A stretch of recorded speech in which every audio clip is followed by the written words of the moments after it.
ನನ್ನ ಮಗನ್ನ ಈ ಮನೆನ ಉದ್ಧಾರ ಮಾಡೋದಕ್ಕೆ ಹೋಗ್ತಿದ್ದಾಳೆ ಅಂತ ಎಲ್ಲರೂ ಹೇಳಿದ್ರಿ, ಆದ್ರೆ ಅವಳು ಹೋಗಿ ಬೇರೆ ದಮಯಂತಿ, ದಮಯಂತಿ.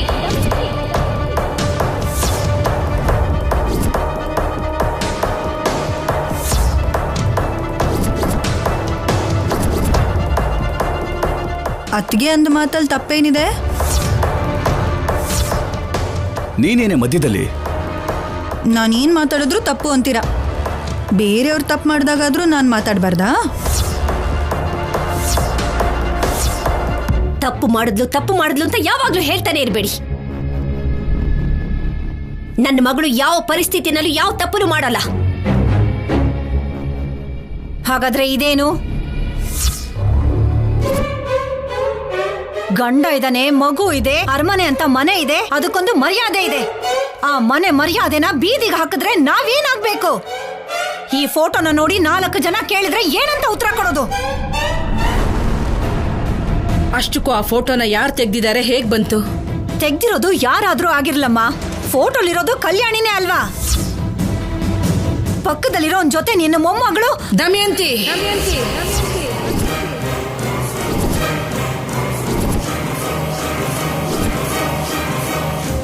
ಆತರ ಪಡಬೇಡ ಪಾರ್ವತಿ. ನೆನ್ನೆ ವಿಷಯನೇ ಬೇರೆ, ಇವತ್ತಿನ ವಿಷಯನೇ ಬೇರೆ.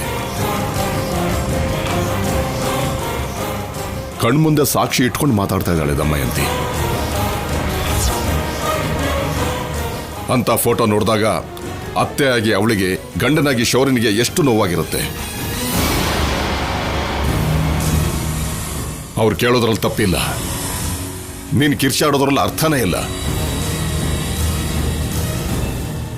ಶಿವರಾಮ್, ಕಲ್ಯಾಣಿಗೆ ಫೋನ್ ಮಾಡಿ ತಕ್ಷಣ ಮನೆಗೆ ಬರೋಕ್ ಹೇಳು. ಸರಿ. Speaker on ಮಾಡಿಡಿ.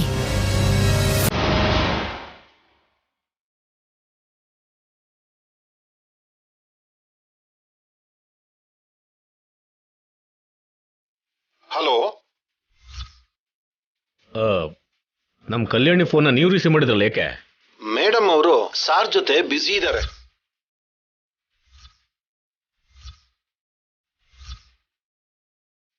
ಒಂದ್ಸಲ ಕಲ್ಯಾಣಿ ಫೋನ್ ಕೊಡಿ.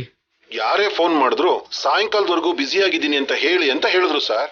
ಫೋನ್ ಇಡ್ತೀನಿ.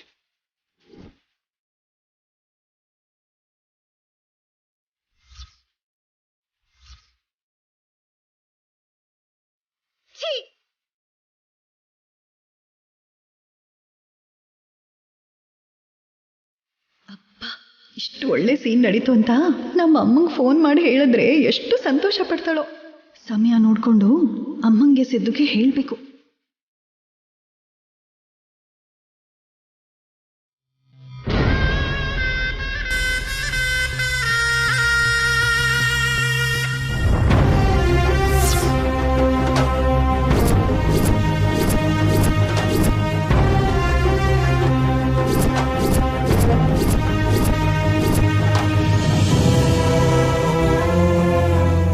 ಅಲ್ವೋ ಸಿದ್ದು, ತಿಂಡಿ ತಿಂದೆ ಏನೋ ಇದು?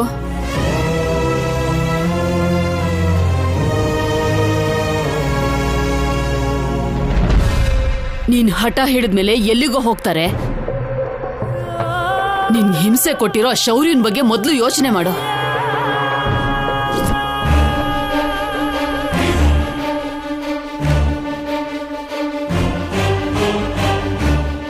ಅವ್ರ ಬಗ್ಗೆ ಎಲ್ಲ ಆಮೇಲೆ ಯೋಚನೆ ಮಾಡ್ಬೋದು, ಮೊದಲು ತಿಂಡಿ ತಿನ್ನು ಸಿದ್ದು.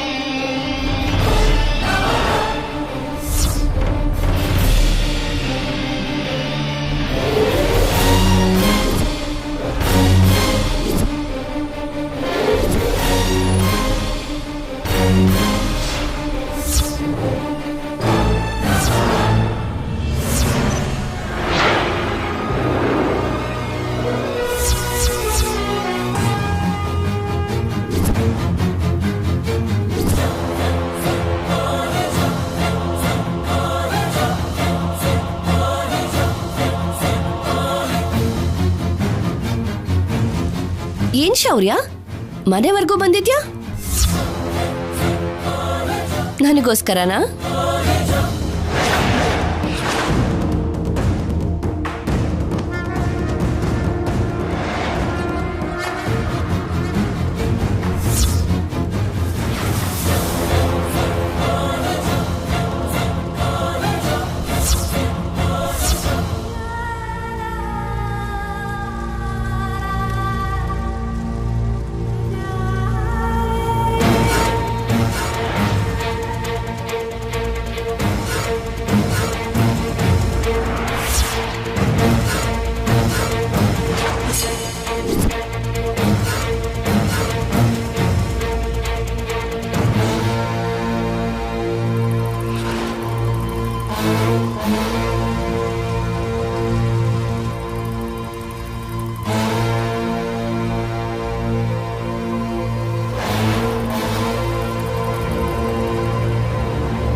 ಶೌರ್ಯ, ಏನ್ ಹುಡುಕ್ತಾ ಇದೀಯಾ? ನಿನ್ ಪಾಡಿಗೆ ನೀನ್ ಬಂದು ನನ್ ಮನೆಯೆಲ್ಲ ಹುಡ್ಕೋದೆ ನಿನ್ ಕೆಲ್ಸನಾ? ಶೌರ್ಯ, ಏನ್ ಹುಡುಕ್ತಾ ಇದ್ಯಾ? ಅವನಲ್ಲಿ ಯಾರು? ನಿನ್ ಪ್ರಿಯತಮ. ನಿಮ್ಮ ಕಸ್ಟಡಿಲೇ ಇಟ್ಕೊಂಡು ಹೊಡೆದ್ರಿ, ಬೈದ್ರಿ. ಇವಾಗ ಬಂದು ಅವನ್ ಎಲ್ಲಿ ಅಂತ ಕೇಳ್ತಿದ್ಯಾ? ಏನ್ ಶೌರ್ಯ? ಅವನು ಪ್ರತಿ ತಪ್ಪಲ್ಲೂ ನಿನ್ನ ಭಾಗ ಇದೆ. ಇವಾಗ್ಲೂ ಅವನು ಕಾಣಿಸ್ತಿಲ್ಲ ಅಂದ್ರೆ ಖಂಡಿತವಾಗ್ಲೂ ನಿನಗೆ ಗೊತ್ತೇ ಇರುತ್ತೆ. ಮರ್ಯಾದೆಯಿಂದ ಹೇಳು. ನನ್ ಮಗನ ಮಾಯ ಮಾಡಿದ್ದು ಅಲ್ದೇನೆ ಈಗ ನಮ್ಮ ಮೇಲೆ ದೌರ್ಜನ್ಯ ಮಾಡ್ತಾ ಇದೀಯಾ? ಅವನು ಎಲ್ಲಿದ್ದಾನೆ ಅಂತ ಹೇಳ್ದೆ ಇದ್ರೆ ನೀವೇ ನೋವು ಅನುಭವಿಸ್ತೀರ. ಏನ್ ಹೆದರ್ಸ್ತಿದ್ಯಾ? ಕೇಸು ಕೋರ್ಟಲ್ಲಿದೆ. ನೀನ್ ಹೀಗ್ ಬಂದು ಕೇಸ್ ವಿತ್ಡ್ರಾ ಮಾಡ್ಕೋ ಅಂತ ಬೆದರಿಸ್ತಿದ್ಯಾ ಅಂತ ನಾನ್ ಕೇಸ್ ಹಾಕ್ದೆ ಅನ್ಕೋ. ನೀನ್ ಕಾಪಾಡ್ಕೊಳ್ಳೋದಿಕ್ಕೆ ನಿನಗ್ ನಿನ್ ಕೆಲ್ಸ ಕೂಡ ಇರಲ್ಲ. ನಿನ್ನ ಕೇಸ್ಗಳಿಗೆ ಭಯ ಪಡ್ತೀನಿ ಅನ್ಕೊಂಡಿದ್ಯಾ? ಅವನು ಜೈಲಿಂದ ತಪ್ಪಿಸ್ಕೊಂಡಿದ್ದಾನಲ್ಲ, ಇನ್ನು ಎದುರ್ಸೋಕಾಗಲ್ಲ ಅನ್ನೋ ಧೈರ್ಯನ?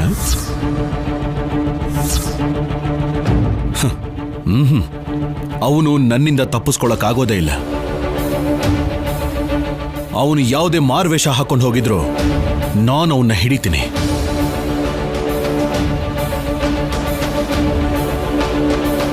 ಈ ಸಲ ನಿನಗೂ ಅವನಿಗೂ ಇಬ್ಬರಿಗೂ ಶಿಕ್ಷೆ ಆಗೋ ಹಾಗೆ ಮಾಡ್ತೀನಿ, ನೆನ್ಪಿಟ್ಕೋ.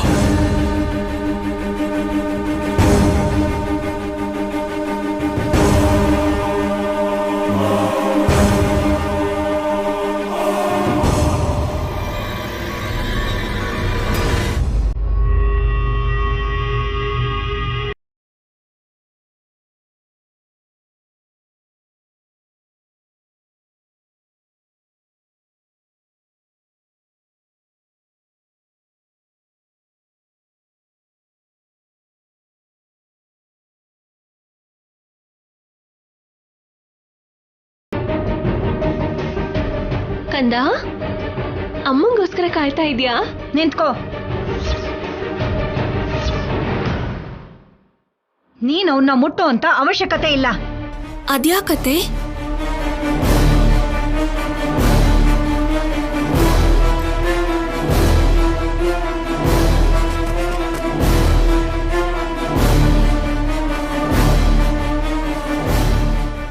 ಯಾಕೆಲ್ಲ ಹೀಗಿದ್ದೀರಾ? ಏನಾಯ್ತಮ್ಮ? ಹೇಳ ಅನುಪಮ್ಮ, ಕೇಳ್ತಿದ್ದಾಳಲ್ಲ ನಿನ್ ಮಗಳು, ಹೇಳು. ತಾತ, ಅಜ್ಜಿ, ಏನ್ ನಡೀತು? ನೀನ್ ಮಾಡ್ತಿರೋ ಕೆಲಸ ಸರಿಗಿಲ್ಲಮ್ಮ.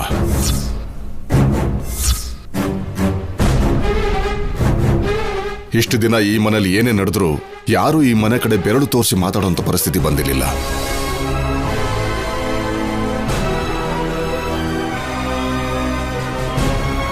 ಇವತ್ತು ನೀನ್ ಮಾಡಿರೋ ಕೆಲಸಕ್ಕೆ ಎಲ್ರೂ ಈ ಮನೆ ನೋಡಿ ಹೀಯಾಳಿಸ್ತಾರೇನೋ ಅಂತ ಭಯ ಆಗ್ತಿದೆ ನನಗೆ. ನಾನೇನ್ ಮಾಡ್ದೆ ಅಂತ ಹೀಯಾಳಿಸ್ತಾರೆ ತಾತ?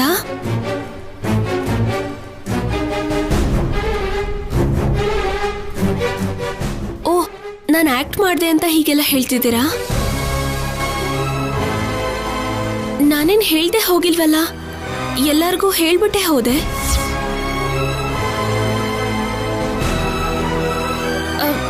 ಆಫೀಸರ್ನು ಜೊತೆಲೆ ಕರ್ಕೊಂಡು ಹೋದೆ. ಆದ್ರೆ ಆಫೀಸರ್ ಮಧ್ಯದಲ್ಲೇ ಯಾಕೆ ಬಂದ್ರು ಅಂತ ಗೊತ್ತಿಲ್ಲ. ಅಷ್ಟಕ್ಕೂ ಆಫೀಸರ್ ಎಲ್ಲಿ? ಆಫೀಸರ್ ಆಫೀಸರ್ ನೀನ್ ಮಾಡಿರೋ ಕೆಲ್ಸಕ್ಕೆ ಮುಖ ತೋರ್ಸ್ಬೇಕಾಗ್ದೆ ರೂಮಿಂದ ಹೊರಗಡೆ ಬಂದಿಲ್ಲ ಅನ್ಸತ್ತೆ. ಅಲ್ಲ, ನೀವೆಲ್ಲ ಏನ್ ಹೇಳ್ತಾ ಇದ್ದೀರಾ? ತಾತ ನೋಡಿದ್ರೆ ಮನೆ ಮರ್ಯಾದೆ ಹೋಗುತ್ತೇನೋ ಅಂತಿದ್ದಾರೆ. ನೀನ್ ನೋಡಿದ್ರೆ ನಾನ್ ಮಾಡಿರೋ ಕೆಲ್ಸಕ್ಕೆ ಆಫೀಸರ್ ಹೊರಗಡೆ ಬರೋದಕ್ಕಾಗ್ತಿಲ್ಲ ಅಂತ ಹೇಳ್ತಿದ್ದೀರಾ. ಅಲ್ಲ, ನಾನು ಏನ್ ಮಾಡ್ದೆ? ಏನಕ್ ಮರ್ಯಾದೆ ಹೋಗುತ್ತೆ?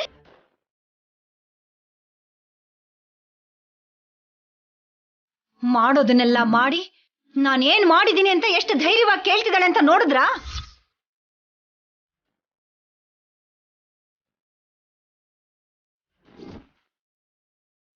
ಅವಳೇನ್ ಮಾಡಿದ್ರು ಕೇಳೋರು ಯಾರಿದ್ದಾರೆ ಅನ್ನೋ ಧೈರ್ಯ. ಅನವಶ್ಯಕವಾಗಿ ಬಾಯಿ ಬಂದಾಗ ಮಾತಾಡ್ಬೇಡ ಪಲ್ಲವಿ, ಆಮೇಲೆ ಅಂದ್ ಮಾತು ವಾಪಸ್ ತಗೊಳಕ್ಕಾಗಲ್ಲ. ಇನ್ನು ಅವಳು ಪರನೇ ವಹಿಸ್ಕೊಂಡ್ ಬರ್ತಾ ಇದ್ದೀರಾ. ನೀವೆಲ್ರೂ ಹೀಗ್ ಮಾಡ್ತಾ ಇರೋದಕ್ಕೆ ಇವಳಿಗೆ ಭಯ ಭಕ್ತಿ ಹೊರಟೋಗಿರೋದು.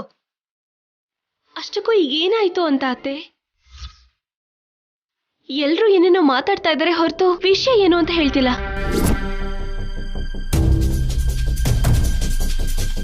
ಅಜ್ಜಿ, ಏನಾಯ್ತು ಅಂತ ನೀನಾದ್ರೂ ಹೇಳು.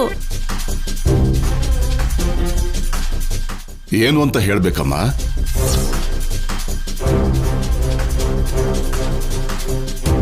ಯಾರು ಏನೇ ಹೇಳಿದ್ರು ನೀನೇ ಕರೆಕ್ಟ್ ಅಂತ ಇಷ್ಟು ದಿವಸ ನಂಬ್ಕೊಂಡಿದ್ದೆ. ಆದ್ರೆ ಇವತ್ತು ಅಲ್ಲ, ನಿಮ್ ಎಲ್ಲರಿಗೂ ಏನಾಗಿದೆ?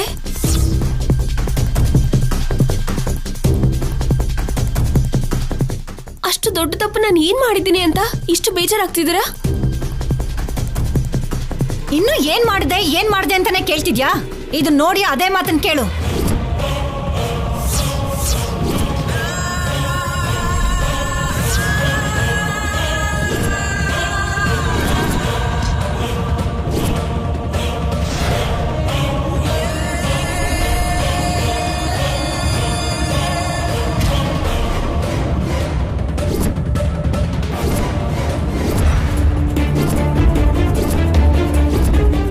ಮಾತಾಡೆ, ಇವಾಗ ಮಾತಾಡು. ನಮಗೇನು ಗೊತ್ತಿಲ್ಲ ಅನ್ಕೊಂಡು ಏನು ಮಾಡ್ದೆ ಅಂತ ಕೇಳ್ತಿದ್ದಲ್ಲ, ಈಗ ನಿನ್ನ ಬಾಯಿ ಬಿದ್ದು ಹೋಯ್ತಾ?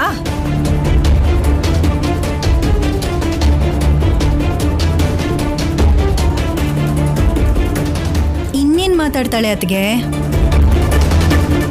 ಅಮ್ಮನವ್ರ ಹರಿಕಥೆ ಎಲ್ಲ ಬಯಲಾದ್ಮೇಲೆ ಬಾಯಿ ಮುಚ್ಚೆ.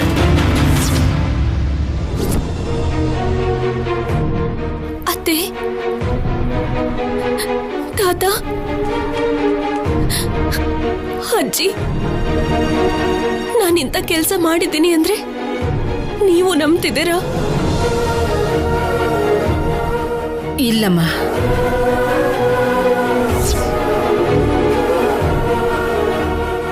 ಎಲ್ಲೋ ಏನೋ ತಪ್ಪಾಗಿದೆ. ತಪ್ಪು ಅಂದ್ರೆ ಏನಮ್ಮ? ಕಣ್ಣು ಮುಂದೆ ಇಷ್ಟು ಬಲವಾದ ಸಾಕ್ಷಿ ಇರೋವಾಗ ಇನ್ನು ನಂಬ್ತೀರಾ ಅಂತ ಕೇಳ್ತಾ ಇದ್ಯಾ? ಇಂಥ ಮನೆ ಹಾಳು ಕೆಲಸ ಮಾಡಿದ್ಯಾ ಅಂತ ಗೊತ್ತಾದ್ಮೇಲೆ ನಿನ್ನ ಈ ಮನೆ ಒಳಗಡೆ ಕಾಲಿಡೋಗ್ ಬಿಟ್ಟಿದ್ದೆ ತಪ್ಪು. ನಿನ್ನ ಮನೆಯಿಂದ ಈಗಲೇ ಆಚೆ ಹಾಕಿ ಮನೆ ಪೂರ್ತಿ ಗಂಜಲ ಹಾಕಿ ಶುದ್ಧಿ ಮಾಡ್ಬೇಕು. ಏನ್ ಮಾತಾಡ್ತಿದ್ಯೆ ದಮಯಂತಿ? ಅಲ್ಲಿ ಏನ್ ನಡೀತು ಅಂತ ತಿಳ್ಕೊಳ್ದೇನೆ ನೀನು? ಇನ್ನು ಏನ್ ತಿಳ್ಕೊಬೇಕು? ನೋಡಿದ್ಯಲ್ಲ ಫೋಟೋನಲ್ಲಿ ನಿನ್ನ ಮಗಳ ಅವತಾರನ? ಅದನ್ನ ನೋಡಿದ್ರೆ ಗೊತ್ತಾಗಲ್ವಾ ಏನ್ ನಡೆದಿದೆ ಅನ್ನೋದು? ಅಜ್ಜಿ, ಆ ಫೋಟೋ ಎಲ್ಲ ಸುಳ್ಳು. ಯಾರೋ ಬೇಕು ಅಂತಾನೆ ತೆಗೆದು ಕಳ್ಸಿದ್ದಾರೆ.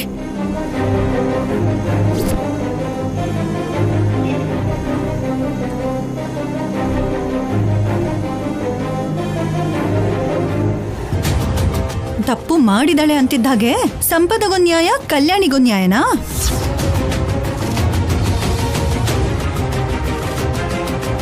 ತಪ್ಪು ಮಾಡಿದಾಳೆ ಅಂತ ಸಂಪದನ್ ಸಾಯಿಸ್ಬೇಕು, ಕತ್ತರಿಸ್ಬೇಕು ಅಂತ ಮಾತಾಡಿದ್ರಿ. ಆವಾಗ ಮಾತಾಡಿರೋ ಬಾಯೆಲ್ಲ ಇವಾಗ ಯಾಕೆ ಮಾತಾಡ್ತಿಲ್ವೋ?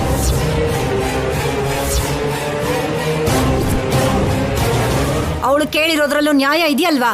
ಈಗ ಕೊಡಿ ಉತ್ತರನ. ನನ್ ಮಗಳು ಏನ್ ಮಾಡಿದ್ಲು ಅಂತ ಹೀಗ್ ಮಾತಾಡ್ತೀರಾ? ಸಂಪದನ್ಗೆ ಇವಳನ್ನ ಯಾಕೆ ಹೋಲಿಸ್ತೀರಾ?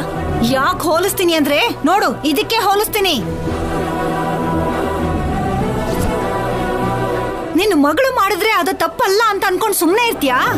ಅತ್ತೆ, ನೀವ್ ಹೀಗೆ ಹೇಳೋದು ಸರಿ ಅಲ್ಲ. ಅಷ್ಟಕ್ಕೂ ಆ ಫೋಟೋ ಯಾರು ತೆಗ್ದಿದ್ದಾರೆ, ಯಾವ ಉದ್ದೇಶ ಇಟ್ಕೊಂಡು ಮನೆ ಕಳ್ಸಿದ್ದಾರೆ ಅಂತ ಯೋಚನೆ ಕೂಡ ಮಾಡ್ದೆ ನನ್ನ ದೂಷಿಸ್ತಾ ಇದ್ದೀರಾ. ನಿನ್ನ ದೂಷಿಸ್ತಾ ಇಲ್ಲ, ನೀನು ದೋಷಿನೇ. ನಡಿಯ ಆಚೆ. ಕಲ್ಯಾಣಿ, ಅಮ್ಮ ಇರು.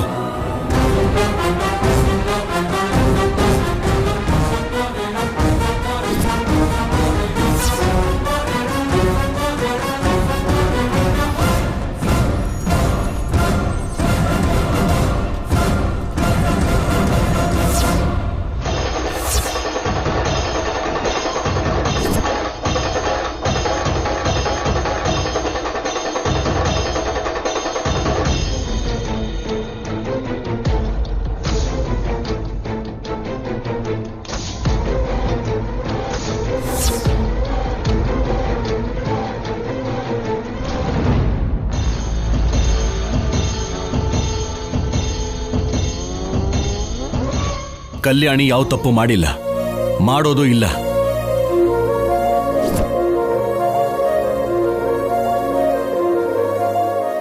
ಲೋ ಲೋ ಲೋ, ನಿನಗ್ ಬುದ್ಧಿ ಇದ್ದೇ ಮಾತಾಡ್ತಿದ್ಯೇನೋ? ಒಳಗಷ್ಟು ಸಂಕಟ ಪಟ್ಕೊಂಡು ಹೊರಗ್ ಬಂದು ಇವಳನ್ನ ಸಮರ್ಥಿಸ್ಕೋತಾ ಇದ್ಯಾ? ಒಳಗಡೆ ನೋವು ಪಟ್ಟಿರೋದು ನಿಜಾನೇ ಅಮ್ಮ. ಗಂಡ್ಸಲ್ವಾ, ಹೇಳೋರ್ ಮಾತನ್ನ ಕೇಳೋದು. ಹೆಂಡತಿನ ಅನುಮಾನಿಸೋದು ಯುಗಗಳಿಗೂ ಮುಂಚೆನೆ ಹುಟ್ಟಿದೆ.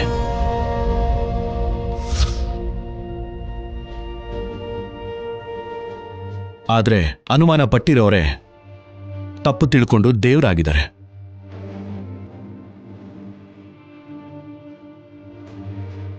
ನಾವು ಮಾತ್ರ ಈಗಲೂ ಯೋಚನೆ ಮಾಡೋದನ್ನ ಬಿಟ್ಟು ಅನುಮಾನಿಸ್ತಾನೇ ಇದ್ದೀವಿ.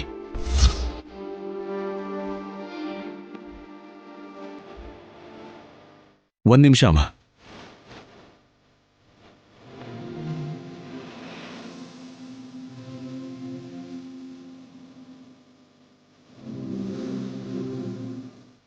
ಹಲೋ ಸ್ವಾತಿ, ನಾನ್ ಶೌರ್ಯ.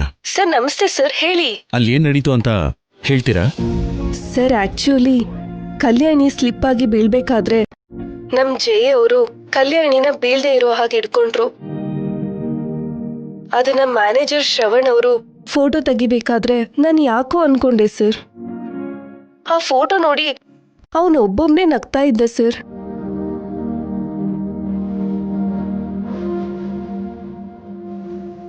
ಅದನ್ನ ನೋಡಿದ್ಮೇಲೆ ಅವನ್ ಬೇಕು ಅಂತಾನೆ ಹಾಗೆ ಮಾಡ್ದ ಅಂತ ನನಗೆ ಅರ್ಥ ಆಯ್ತು. ನನಗೆ ಗೊತ್ತಿರೋ ಹಾಗೆ ಅವನು ಆ ಫೋಟೋಗಳನ್ನ ನಿಮಗೆ ಕಳಿಸಿ ಕಲ್ಯಾಣಿನ ಬ್ಯಾಡ್ ಮಾಡಬೇಕು ಅಂತ ನೋಡ್ತಾನೆ ಅಂತ ಅನುಮಾನ ಸರ್.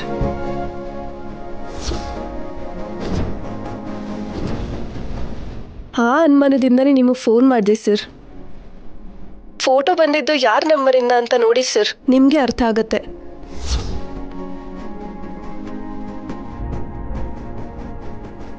ಇಡ್ತೀನಿ ಸರ್. ಹಾ, ಥ್ಯಾಂಕ್ ಯು.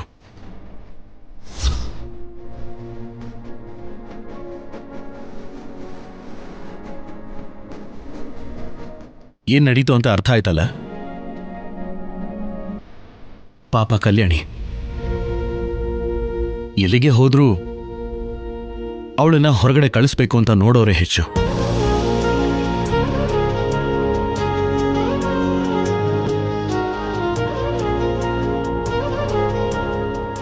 ನನ್ನ ಕ್ಷಮಿಸು ಕಲ್ಯಾಣಿ. ಕಲ್ಯಾಣಿ, ನನ್ನ ಕೂಡ ಕ್ಷಮಿಸು. ಸಾಕು ನಿಲ್ಸೆ, ಇನ್ನೊಂದು ಮಾತು ಮಾತಾಡ್ದೆ ಅಂದ್ರೆ ಒದಿತೀನಿ ನಿನಗೆ. Really I am very sorry Kalyani. ಆ ಫೋಟೋ ನೋಡಿ ಎಲ್ಲರಲ್ಲೂ ನಾನು ಒಬ್ಬ ಆಗ್ಬಿಟ್ಟಿದ್ದೆ.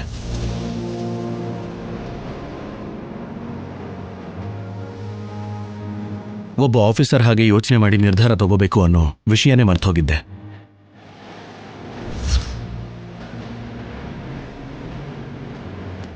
ನಡೆದಿದ್ದಕ್ಕೆ ನೀನು ಉತ್ತರ ಏನು ಅಂತ ಕೇಳ್ತಿದ್ರು. ನನ್ನ ಮೊಮ್ಮಗಳ ಮೇಲಿರೋ ನನ್ನ ನಂಬಿಕೆಯಿಂದನೇ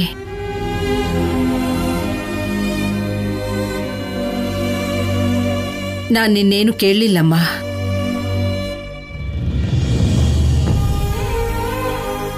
ಎಲ್ಲರಿಗಿಂತ ಜಾಸ್ತಿ ತಪ್ಪು ಮಾಡಿದ್ದು ನಾನು.